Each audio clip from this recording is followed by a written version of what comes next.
अंत भला तो सब भला। रोली की शादी उसके माँ बाप एक आलसी लड़के से करा देते हैं। चलो, रोली की शादी हुई और हमें गंगा नहाई। और क्या, बेटियां तो होती ही हैं बोझ। हाँ, पर अब क्या चिंता, उतार तो दिया बोझ तुमने, अब वो लोग समझे।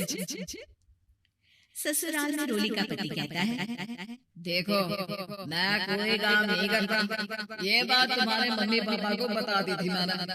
अब जो किराया आता है दुकान का, उसी से घर का गुजारा करना है। कभी भूल से भी कोशिश ना करना किसी चीज की डिमांड की। क्या मम्मी पापा को पता था कि आप कोई काम नहीं करते?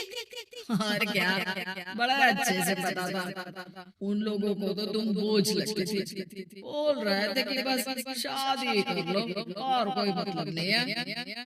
रोली को ये सुनकर बहुत गुस्सा आता है, लेकिन करते भी तो क्या, क्योंकि वो जानती थी कि उसके माता पिता ऐसे ही हैं। जैसे तैसे रोली दिन काट रही थी। रोली को एक प्यारी सी बेटी होती है। धीरे धीरे वो बड़ी होती है और उसके साथ उसकी जरूरतें भी बढ़ती जाती है। सुनिए जी, अब तो सिमी बड़ी हो रही है, उसका स्कूल में दाखिला कराना है। मैंने अब तक तो जैसे तैसे समय काट लिया, लेकिन मैं बच्चे की परवरिश में कोई कमी नहीं रखूंगी। अरे क्या है यार, अब तो लगता है कोई ना कोई काम ढूंढना ही पड़ेगा। अब पति रोज काम की तलाश में जाता और बिना किसी काम के वापस आ जाता। रोली समझ जाती है कि पति के अंदर अब काम करने की क्षमता नहीं है। वो बेटी को उच्च शिक्षा देने के लिए कुछ करना चाहती थी, लेकिन करती तो क्या करती। एक दिन रोली की सहेली कहती है, रोली, मेरी कोई औलाद नहीं है। अगर तू मेरी औलाद को जन्म दे तो मैं तुझे तेरे मुंह मांगे पैसे दूंगी। अरे, तेरी औलाद को मैं कैसे जन्म दे सकती हूँ? सरोगेसी से बच्चा मेरा और वैभव का ही होगा, लेकिन कोख तेरी होगी। ये संभव है रोली? रोली कुछ सोचकर कहती है, मुझे मंजूर है, लेकिन मैं इसका 2 लाख रुपया लूंगी। अरे कोई बात नहीं, मुझे मंजूर है। रोली खुश हो जाती है कि एक बच्चा पैदा करने का उसे 2 लाख रुपया मिलेगा। वो घर आकर पति को बताती है, वो भी खुश हो जाता है।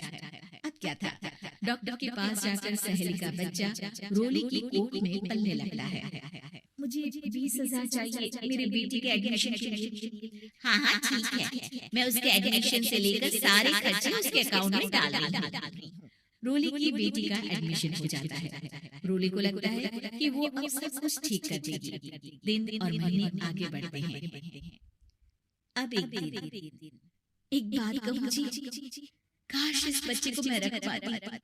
मैं अब इससे काफी जुड़ गई हूँ। अरे यार, पता नहीं किसका बच्चा है, अपने पास है ना अपनी मुन्नी। हाँ, लेकिन अब मैं भी इस बच्चे से जुड़ा हुआ फील करने लगी हूँ। लेकिन मैं ये जानती हूँ कि ये मेरा बच्चा नहीं है। दोनों की जिंदगी ठीक चल रही थी, लेकिन कहते हैं ना कि सुख का पल ज्यादा लंबा नहीं होता। एक दिन रोली की सहेली का फोन आता है, रोली, मुझे अब ये बच्चा नहीं चाहिए, मैं अपने पति को छोड़ रही हूँ। अरे लेकिन मुझे पैसों की जरूरत है, बच्चा तुम्हारा है, मैं क्या करूँगी? सहेली बिना कुछ बोले फोन काट देती है, फोन स्विच ऑफ कर देती है। लेकिन रोली के जीवन का तूफान यही नहीं रुकता। रोली, मैं इतना भार नहीं उठा सकता। आज पढ़ाई का पैसा मांग रही हो, कल को शादी, कॉलेज और पता नहीं क्या क्या। मैं तुम्हें छोड़ रहा हूँ, अपनी बच्ची उठाओ और निकलो इस घर से। अरे पर मैं कर तो रही हूँ ना बच्चे के लिए काम, आप आराम से रहिए ना। क्या काम कर रही हो, देख रहा हूँ मैं। ये छोटा शहर है, यहाँ लोगों को बात बनाते वक्त नहीं लगता। तो मैं क्या करूँ? ज्यादा पढ़ी लिखी नहीं हूँ, कैसे घर के खर्चे चलाऊं? और आप तो काम करना ही नहीं चाहते। हाँ, ना चाहता हूँ और ना ही करूँगा। रोली को पति की बात पर काफी गुस्सा आ जाता है। ठीक है, अगर मेरे जीवन में संघर्ष लिखा है तो वही सही।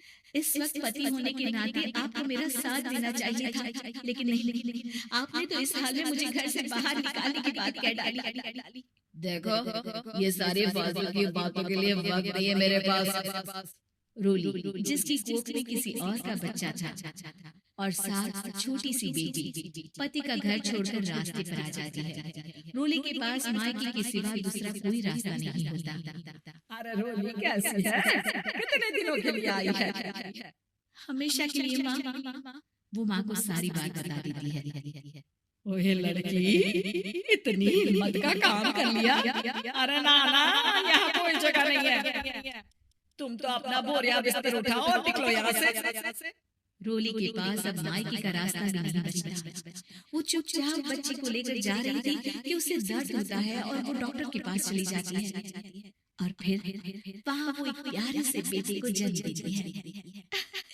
कितना प्यारा है, कितने अभागे हैं इसके माँ बाप जो इसके पैदा होने पर भी नहीं है।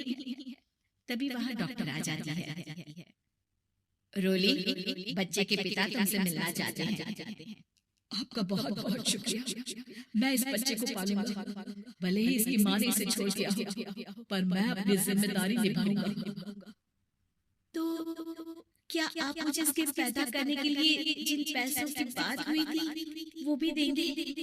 हाँ, और साथ ही आप चाहें तो मेरे घर में रहकर मेरे बच्चे की देखभाल भी कर सकते हैं। मैं उसके लिए आपको सैलरी दे दिया करूंगा। रोली को लगता है कि जैसे भगवान ने उसके लिए सुकून का रास्ता खोल दिया। वो अब मुकेश के साथ उसके घर चली जाती है, जहाँ रहकर वो उस बच्चे की देखरेख करती है। अब मुकेश के घर को रोली अच्छे से संभाल लेती है। उसके लिए खाना बनाने से लेकर बच्चों की देखभाल और घर की देखरेख। धीरे धीरे मुकेश को रोली से प्यार हो जाता है।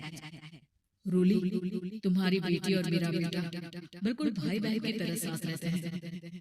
हाँ, आखिर है तो एक ही कोख के बच्चे, अटैचमेंट तो होगा ही ना। रोली, तुमने घर और मुझे दोनों को संभाल लिया। ये तो मेरा काम है। आपने भी तो मुझे छत दी जिससे मैं अपनी बेटी की पढ़ाई और भविष्य के लिए पैसे जोड़ सकूं। रोली, क्या तुम मुझसे शादी करोगी? अब मैं जानता हूँ तुम्हारी भी शादी कुछ खास अच्छी नहीं रही। रोली को मुकेश की बात भी ठीक लगती है। वो उसे हाँ बोलने की सोच ही रही होती कि उसके पहले पति का फोन आ जाता है। रोली, मैं बहुत परेशान हूँ। मेरा एक्सीडेंट हो गया है। मैं चाहता हूँ तुम वापस आ जाओ। रोली को पुराने पति की चिंता होने लगती है। वो सोचती है कि वो क्या कर रही थी। हाँ ठीक है, मैं आ रही हूँ। हाँ रोली, आ जाओ, लेकिन बच्ची को कहीं हॉस्टल में छोड़कर आना, क्योंकि मैं नहीं चाहता कि हम लोगों के बीच फिर से वो सारी बातें हो। रोली को समझ आ जाता है कि पति आज भी सुधरा नहीं है। वो पति के पास जाने से इनकार कर मुकेश को हाँ कर देती है।